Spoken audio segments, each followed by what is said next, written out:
ტექნოლოგიური პროგრესი მეცხოველეობისა და მემცენარეობის განვითარება. სოფლის მეურნეობის სამინისტროს მომდევნო წლების სამოქმედო გეგმის ნაწილია. მომავალ წელს სფეროს განვითარებისთვის მთავრობა 1.312.000 ლარით მეტს დახარჯავს.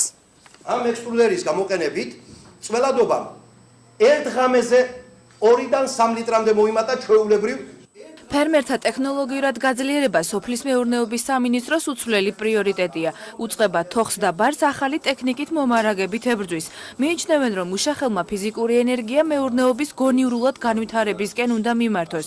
მიწა მოტობლოკით დაიბარება, რძე სპეციალური აპარატი მოწველის. თოხი და ბარი ბევრმა დაივიწყა, ბევრმა ქვეყნებმა ჩვენს ქვეყანაში ეს ისევ ჩვენ ყოველდღიურ პრობლემად რჩება და იმ ახალი ტექნოლოგიების დანერგვით ფერმერების როგორც ეს პრობლემები და ასევე მათი ფიზიკური შრომა განახევდება ან მინიმალურამდე შემცირდება.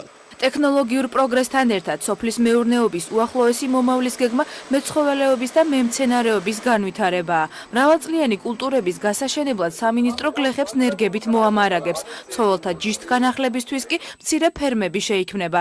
შედეგი გლეხი ჯიბეს გრძელვადიან პერსპექტივაში დაეტყობა, თუმცა მთავრობაში ფიქრობენ, რომ ეს სწორად დახარჯული ფულია. საომაროდ ეს პროექტები აუცილებლად ძალიან დიდ შედეგს გამოიღებს სოფლის მეურნეობის მიმართულებით. მოგეხსენებათ, რომ ძირითადად მეციტრუსეობაზე იყო დამოკიდებული ჩვენ და სოფლის მეურნეობის განვითარება. ეხლა შემოეცა სრულიად ახალი კულტურები, რომლებიც უფრო რენტაბელურია და უფრო დიდი მოგების მომტანია. ფიქრობთ, რომ შემდგომში მაღალმთიან რეგიონებში, რაიონებში მოხდეს მიწის ფართობების მაქსიმალურად ათვისება. ეს იქნება კენკრონების მიმართულებით, ეს იქნება მეცხოველეობის განვითარების მიმართულებით, მეთევზეობის განვითარება, მეფუტკრეების მიმართულებით თუ სხვადასხვა. როგორც აღმოჩნდა, ქვეყნის ეკონომიკურმა მდგომარეობამ სოფლის მეურნეობის განვითარების სტრატეგია ვერ შეცვალა.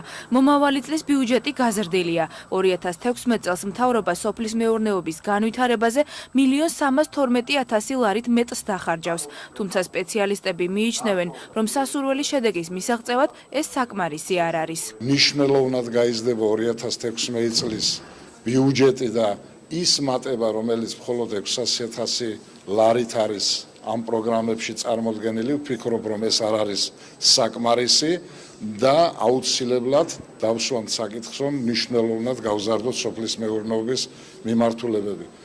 მესამე სექტორში ფიქრობენ, რომ თუ ყველაფერი გეგმის მიხედვით წავა, იმპორტირებული პროდუქტის ადგილობრივით ჩანაცვლებაზეც შეიძლება ვიფიქროთ, თუმცა მანამდე მთავრობამ ქართული ნაწარმის ხარისხის ამაღლებაზე უნდა იზრუნოს. ვერ გეტყვით, რომ ძალიან შორეული პერსპექტივა არის, მაგრამ ეს გზა, რომელსაც სოფლის მეურნეობის სამინისტრო ადგას, სასოფლო კოოპერაციების განვითარება, რესურსების განვითარება მოსახლეობისა, მიწის ნაკვეთების გაერთიანება, მექანიზაციის დანერგვა, ეს ყველაფერი მიგვიყვანს სწორედ თვითღირებულების შემცირებამდე.